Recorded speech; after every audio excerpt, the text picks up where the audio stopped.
Hello student, मैं हूँ Rita Jain. Government GSG PG college Balod में गेस्ट लेक्चरर हूँ। और आज का जो मेरा लेक्चर है वो एमकॉम 4th सेमेस्टर के लिए है, जिसमें मेरा सब्जेक्ट है इंटरनेशनल मार्केटिंग।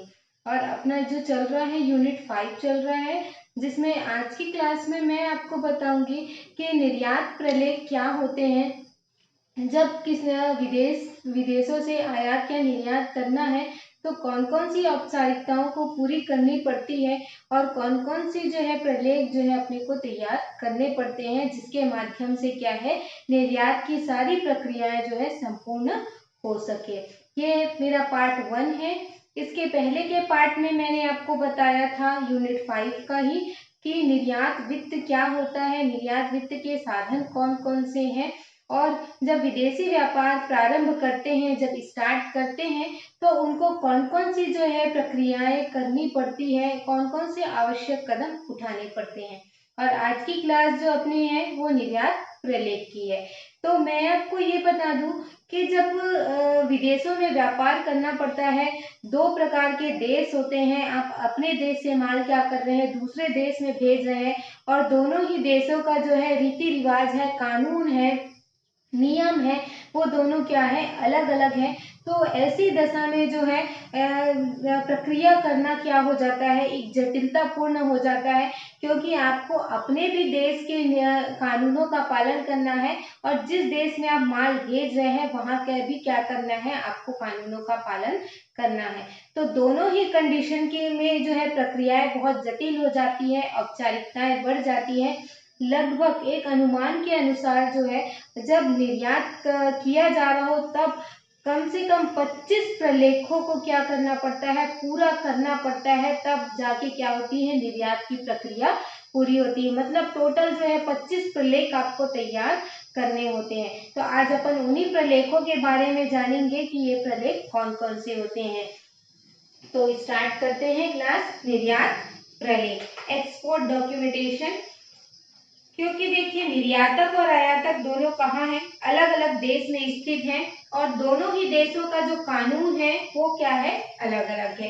तो ऐसे में जो है इंटरनेशनल मार्केट में निर्यात की प्रक्रियाओं को पूरा करना और सही प्रलेख बनाना क्या हो जाता है, जरूरी हो जाता है। क्योंकि आप इतनी मेहनत कर रहे हैं, इतनी मेहनत से आप दूसरे देश में माल भेज रहे हैं, और अगर आपके एक प्रलेख के कारण अगर आपका माल जो है दूसरे देश में जाने से रुक जाए तो आपका क्या हो जाएगा, नुकसान हो जाएगा। तो आपको सभी प्रलेखों के बारे में क्या है जानना बहुत जरूरी है, ताकि आपकी जो निर्यात की सारी प्रक्रियाएं हैं वो क्या हो सके, पूरी हो सके। प्रलेखों के बिना जो है निर्यात की प्रक्रिया पूरी नहीं हो सकती। तो निर्यातक जो है आयातक तक माल पहुंचाने के लिए उसको देखिए क्या किन किन चीजों का सामना करना पड़ता है। जब निर्यातक जो है आयातक तक माल पहुंचाता है तो उसके बीच में कौन कौन आते हैं, एक तो सरकारी नियम आएंगे, साथ में जो निरीक्षण एजेंसियां हैं वो आएंगी, फिर आपको सीमा शुल्क है, उत्पाद शुल्क है वो पटाना है, फिर बैंक आएगा, बीमा कंपनी आएगी, क्योंकि माल जो है दूसरे देश में जा रहा है तो उसको आपको बीमा करा के भेजना क्या होगा, जरूरी होगा। साथ ही जो ट्रांसपोर्ट कंपनियां हैं, जलवायु से जल से भेज रहे हैं, जल वाहन से या वायु वाहन से भेज रहे हैं, तो ये सारी प्रक्रिया है। साथ ही एजेंट आपको मिलेंगे, जिसके माध्यम से क्या है आप जो है मान लो वितरण माध्यम में आप एजेंटों का सहारा ले रहे हैं, तो उनके भी नियम निर्देश और उनके भी जो व्यापारिक रीति है उसका भी पालन आपको करना पड़ेगा। तो एक निर्यातक को जो है प्रबंधक को क्या करनी चाहिए, पूरी जानकारी होनी चाहिए कि निर्यात करने के लिए उसको कौन कौन सी औपचारिकताओं को पूरा किया जाना है, और कौन कौन से प्रलेख है जो उनको क्या करनी है, तैयार करने हैं, ताकि जो है जो अधिकारी है उनको अपने सारे प्रलेख आप क्या कर सके, दे सके। तो अपन एक चार्ट के माध्यम से समझेंगे कि जब अपन निर्यात कर रहे हैं तो उस कंडीशन में जो है वस्तु को निर्यात से लेकर पूरे भुगतान करने तक की कौन कौन सी अवस्थाएं होती है। तो सबसे पहला देखते हैं निर्यात मार्ग। जब आप निर्यात कर रहे हैं उस मार्ग में जो है कौन कौन सी प्रक्रियाएं हैं। सबसे पहले निर्यात मार्ग में आएगा आपको जो है आदेश की प्रति। निर्यातक को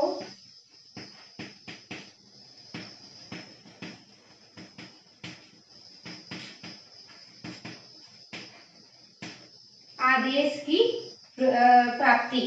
सबसे पहले निर्यातक को आदेश की क्या होगी, प्राप्ति होगी।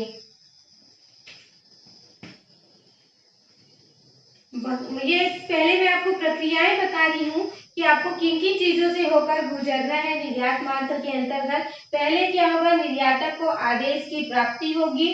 फिर क्या करना पड़ेगा, निर्यातक को जो आपको आदेश मिला है, माल क्या करना पड़ेगा, पहले तो या तो तैयार करना पड़ेगा, या फिर अगर वो व्यापारी है तो उसको क्या करना पड़ेगा, खरीदना पड़ेगा।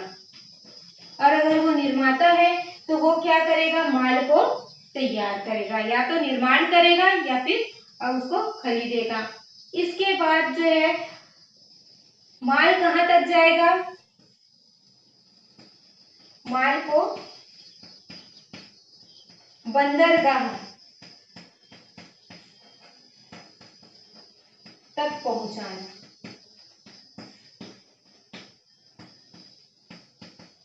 माल को क्या किया जाएगा, बंदरगाह तक पहुंचाया जाएगा, या आप जिस कंटेनर में भेज रहे हैं वहां के डिपो तक ले जाया जाएगा। इसके बाद माल को यदि पानी के जहाज या हवाई जहाज से भेज रहे हैं तो उसका क्या होगा, परागमन होगा। माल का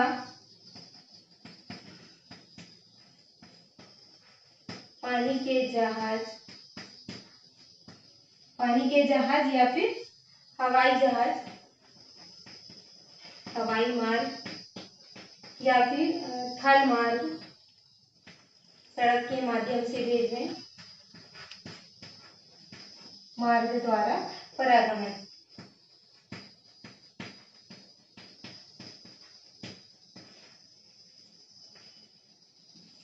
इसके बाद जो है आपका माल वहां पर चढ़ गया जहाज में। इसके बाद जो है जो स्थान है वहां पर क्या करना, माल उतारना।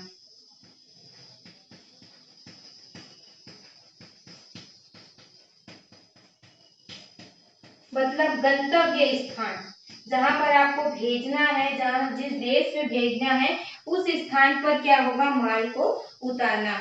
और माल उतारने के बाद आयातक को क्या करना, माल की सुपुर्दगी करना।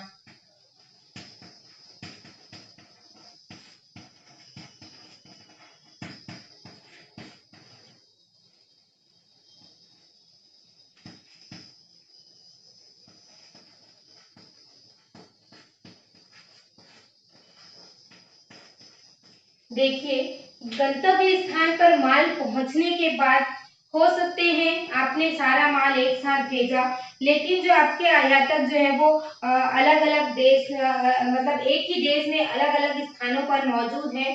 तो जहां पर उनका स्थान है, जहां जोन से जिस शहर में वो रहते हैं वहां पर आपको क्या करना पड़ेगा, अब उसके आदेश के माल को जो है वहां तक पहुंचाना पड़ेगा। तो उसको जो है आप सड़क मार्ग से क्या कर सकते हैं, वहां पर जो सुविधा हो उस साधनों से क्या कर सकते हैं, उनके जो है गोदाम है या उनका जो स्थान उन्होंने बताया है उस स्थान पर आपको क्या करनी पड़ेगी, उनके माल की सुपुर्दगी करनी होगी।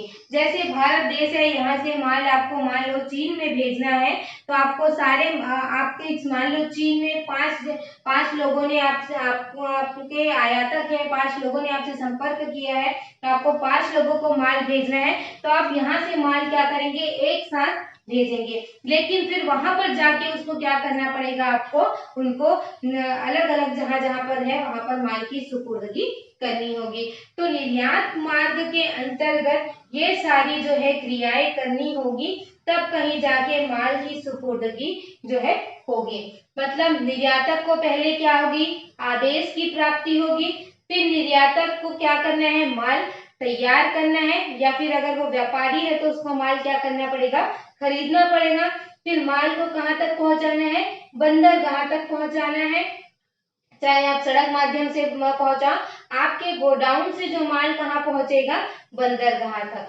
बंदरगाह में माल पहुंचने के बाद जो है वो किसमें जाएगा, हवाई जहाज से भेजना है तो वहां जो जाएगा, और पानी के जहाज से भेजना है तो पानी के जहाज में डाला जाएगा, और अगर सड़क से भेजना है तो ट्रक के माध्यम से जाएगा। अब माल वहां पर पहुंचने के बाद वहां के बंदरगाह में माल क्या किया जाएगा, उतारा जाएगा और गोडाउन में रखा जाएगा। इसके बाद जो है आयातक को क्या करना है, माल की सुपुर्दगी करना है। ये तो आपका क्या था, केवल निर्यात मार्ग था। अब निर्यात मार्ग से अपने को पूरा कहाँ तक देखना है, उसके भुगतान मिलने तक के प्रक्रिया को देखना है। तो निर्यात मार्ग के बाद देखते हैं कि भुगतान मार्ग में क्या क्या चीजें करनी होती हैं।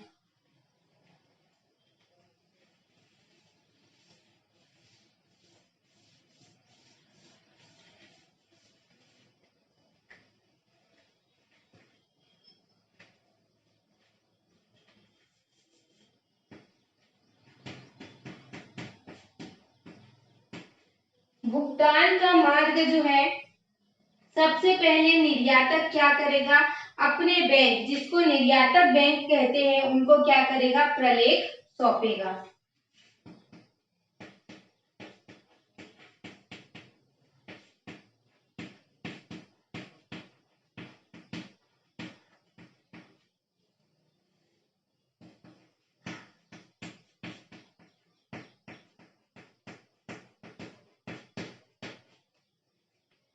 भुगतान मार्ग के अंतर्गत निर्यातक क्या करेगा, अपने बैंक को जो है, जिसको निर्यातक बैंक कहते हैं, उनको प्रलेख सौंपेगा।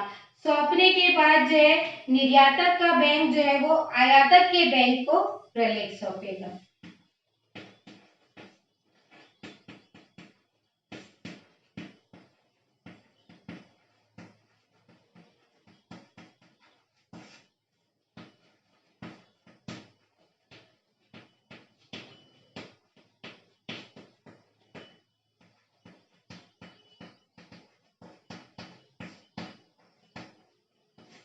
जो सारे डॉक्यूमेंट है वो जो है निर्यातक का बैंक क्या करता है, आयातक के बैंक को सौंपता है। इसके बाद जो है आयातक से जब भुगतान मिलता है या विनिमय बिल मिलता है तो आयातक का बैंक क्या करेगा, उसे क्या करेगा, प्रलेख सौंपता है। आयातक से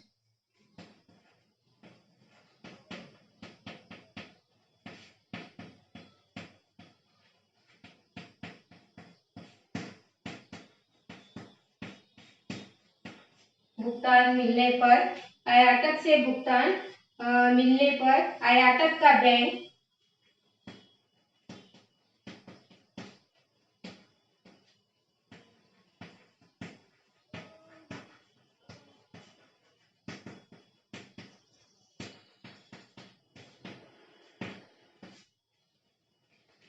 आयातक का बैंक जो है प्रलेख सौंपता है।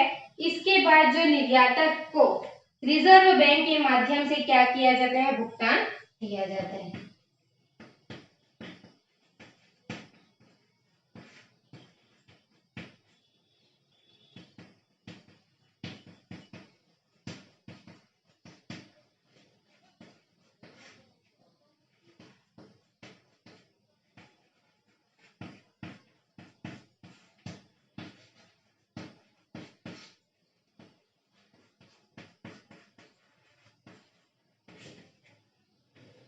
जब प्रलेख जो है आयातक के प्रलेख जो है आयातक के बैंक का प्रलेख जो है निर्यातक के बैंक को मिलता है तो निर्यातक का बैंक जो है वो आरबीआई के माध्यम से क्या करता है, उनको भुगतान सौंपता है। तो ये जो है भुगतान मार्ग की प्रक्रिया है जिसमें 4 मार्ग है।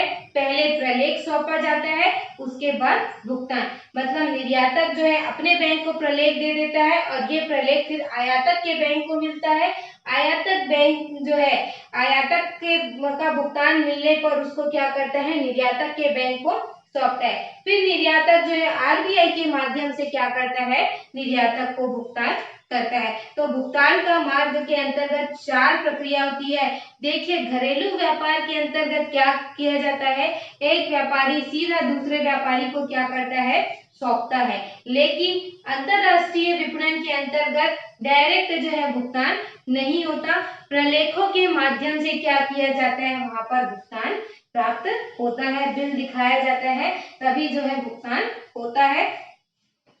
तो ये जो है निर्यात व्यवहार की जो डॉक्यूमेंटेशन की जो प्रक्रिया है वो जटिल है, तो इसलिए इसकी आवश्यकता है कि आप इसको अच्छे तरीके से समझें, तभी जो है अंतर्राष्ट्रीय व्यापार का आप एक महत्वपूर्ण जो है घटक बन पाएंगे, तभी आप अंतर्राष्ट्रीय व्यापार को जो है कर पाएंगे। तो इसको समझे बिना जो है इंटरनेशनल मार्केट के अंतर्गत आप इंटरनेशनल मार्केट के अंतर्गत आप व्यापार नहीं कर सकते।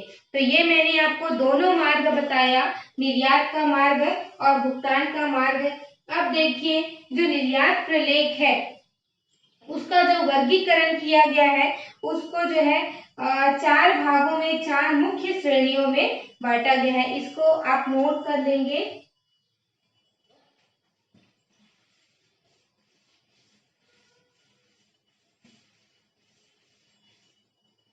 निर्यात प्रलेख का वर्गीकरण, ये जो है प्रलेख है वो 4 प्रलेख जो है बनाने पड़ते हैं। मेन जो प्रलेख है उसके उनको कार्यों के आधार पर बांटा गया है। एक तो है वाणिज्यिक प्रलेख,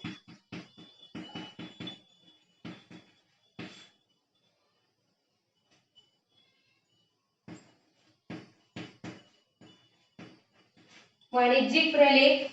दूसरा आता है यातायात प्रलेख,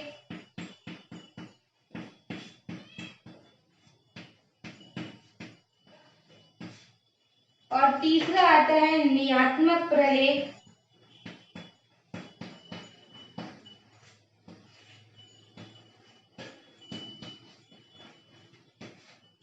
और चौथा प्रलेख आता है रेगुलेशन। नियात्मक प्रलेख मतलब रेगुलेटरी डॉक्यूमेंट, और चौथा प्रलेख आता है निर्यात सहायता प्रलेख।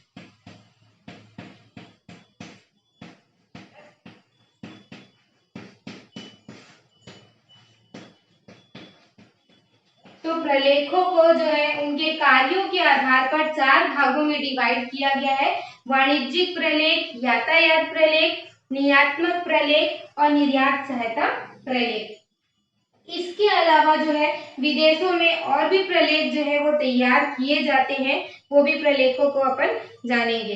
तो आज की क्लास जो है यहीं पे अपन एंड करते हैं। इसको जो है ये सारे प्रलेखों को मैं आपको एक एक करके पूरा डिटेल में बताऊंगी कि ये जो निर्यात प्रलेख होते हैं वो उसके अंतर्गत जो है कौन कौन सी चीजें शामिल होती है, कौन कौन सी कार्य जो है तैयार किए जाते हैं, और ये विदेशी व्यापार जब करते हैं तो ये जो प्रलेख तैयार किए जाते हैं उसके अंतर्गत कौन कौन से प्रलेखों को जो है तैयार करना होता है। तो स्टूडेंट, आज की क्लास में मैंने आपको जो है निर्यात मार्ग और भुगतान मार्ग दोनों बताए हैं, क्योंकि ये प्रक्रिया को जाने बिना जो है आप निर्यात जो है कार्य अच्छे तरीके से नहीं कर सकते। तो आप जो है दोनों मार्गों को अच्छे से समझ चुके हैं कि दोनों मार्गों के अंतर्गत कितनी जटिलताएं हैं, कि जो घरेलू व्यापार के अंतर्गत नहीं है वो प्रक्रिया, वो अंतर्राष्ट्रीय विपणन के अंतर्गत वो सारी प्रक्रियाएं करनी पड़ती है, जिसके बिना आप इंटरनेशनल मार्केट में बाजार जो है नहीं कर सकते। तो ये सारी प्रक्रियाओं को जानना जरूरी था। तो अपन नेक्स्ट क्लास में देखेंगे कि जो प्रलेख तैयार किए जाते हैं उसमें 4 प्रकार के जो प्रलेख हैं उसको कैसे तैयार किया जाता है। आई होप आपको आज का लेक्चर जो है मेरा समझ आया होगा। कोई भी दिक्कत जाता है तो मुझे जरूर कमेंट करेंगे। Thank you.